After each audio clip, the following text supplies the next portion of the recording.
14 फरवरी 2019 जम्मू कश्मीर का पुलवामा दोपहर के करीब 3:30 सर्द हवाएं चल रही थीं। सीआरपीएफ का एक बड़ा काफिला श्रीनगर की ओर बढ़ रहा था। 78 गाड़ियों में 2500 से ज्यादा जवान थके हुए थे लेकिन मुस्कुरा रहे थे। छुट्टी के बाद ड्यूटी पर लौट रहे थे। सड़क के किनारे आम जिंदगी चल रही थी, दुकानें, लोग, बच्चे।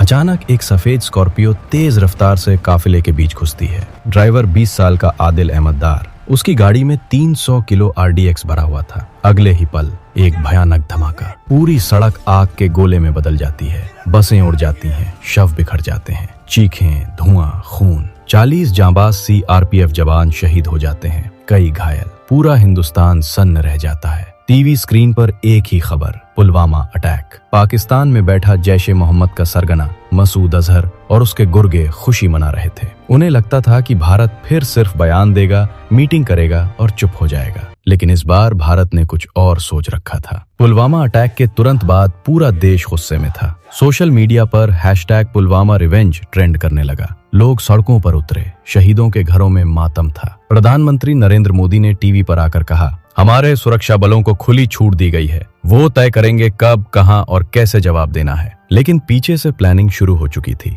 नई दिल्ली, प्रधानमंत्री आवास। अटैक के कुछ घंटे बाद ही कैबिनेट कमेटी ऑन सिक्योरिटी की मीटिंग। कमरे में प्रधानमंत्री नरेंद्र मोदी, गृह मंत्री राजनाथ सिंह, NSA अजीत डोभाल, रक्षा मंत्री निर्मला सीतारमण, तीनों सेनाओं के प्रमुख और रॉ चीफ सामंत गोयल। टेबल पर पुलवामा की तस्वीरें, वीडियो, सैटेलाइट इमेजेस और इंटेलिजेंस रिपोर्ट्स। डोभाल फाइल खोलते हैं और कहते हैं, सर, ये हमला पाकिस्तान के बालाकोट में स्थित जैश ए मोहम्मद के सबसे बड़े ट्रेनिंग कैंप से प्लान किया गया था। वहां सैकड़ों आतंकी ट्रेनिंग ले रहे हैं, फिदायीन हमले की तैयारी कर रहे हैं। अगला टारगेट भारत के बड़े शहर। प्रधानमंत्री चुपचाप सुनते हैं, फिर पूछते हैं, क्या करना है? डोभाल जवाब देते हैं, सर, अब सिर्फ बयान नहीं, एयर स्ट्राइक। LOC पार करके पाकिस्तान की सरजमीन पर उनके घर में घुसकर मारना होगा। कमरे में सन्नाटा छा जाता है। सभी की नजरें प्रधानमंत्री पर। कुछ सेकंड बाद मोदी जी कहते हैं, ठीक है, लेकिन एक भी भारतीय पायलट या जवान को खरोंच नहीं आनी चाहिए। ऑपरेशन को मंजूरी है। अब शुरू होता है ऑपरेशन बंदरगाह। बाद में दुनिया इसे बालाकोट एयर स्ट्राइक के नाम से जानेगी।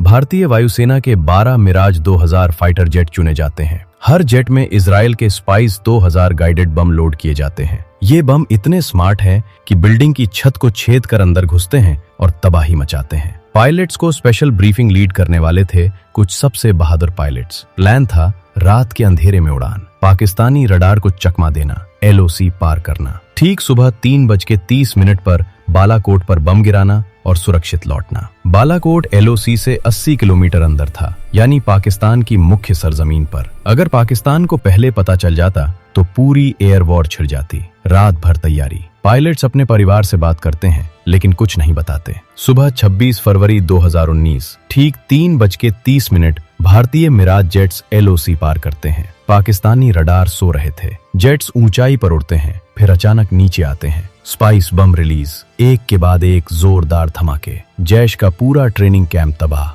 मस्जिद, ट्रेनिंग हॉल, हथियार डिपो, सब राख। अनुमान के मुताबिक 300 से 350 आतंकी मारे गए। मसूद अजहर का भाई यूसुफ अजहर और कई बड़े कमांडर हमेशा के लिए खत्म। सुबह जब पाकिस्तान को पता चलता है तो उनके होश उड़ जाते हैं। वो पहले इनकार करते हैं, फिर कहते हैं पेड़ों पर बम गिरे, लेकिन सैटेलाइट इमेजेस में सब साफ था। कैंप पूरी तरह बर्बाद। भारतीय पायलट सुरक्षित लौट आते हैं। पूरा एयरबेस तिरंगा लहराते हुए जश्न मना रहा था। लेकिन पाकिस्तान चुप नहीं बैठा। अगले दिन 27 फरवरी को पाकिस्तानी एयरफोर्स बदला लेने आती है। 24 F-16 और JF-17 जेट भारतीय एयर स्पेस में घुसते हैं। भारतीय रडार अलर्ट। Su-30 MiG-21 और मिराज जेट्स उड़ान भरते हैं। आसमान में डॉग फाइट शुरू। विंग कमांडर अभिनंदन वर्धमान अपने पुराने MiG-21 बाइसन में अकेले 3 पाकिस्तानी F-16 का मुकाबला करते हैं। Missile lock fire. एक F-16 मार गिराते हैं, लेकिन पाकिस्तानी जेट्स की मिसाइल अभिनंदन के जेट को हिट कर देती है।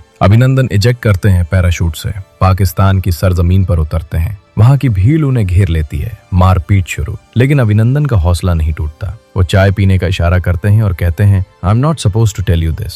पाकिस्तानी आर्मी उन्हें बचाती है और पकड़ लेती है। पूरे भारत में टेंशन। #ब्रिंग बैक अभिनंदन ट्रेंड। अंतर्राष्ट्रीय दबाव। अमेरिका, फ्रांस सभी कहते हैं अभिनंदन को छोड़ो। जिनेवा कन्वेंशन के तहत 2 दिन बाद 1 मार्च को अभिनंदन वाघा बॉर्डर से भारत लौटते हैं। लाखों लोग तिरंगा लहराते हुए स्वागत करते हैं। अभिनंदन सैल्यूट मारते हुए कहते हैं, भारत माता की जय।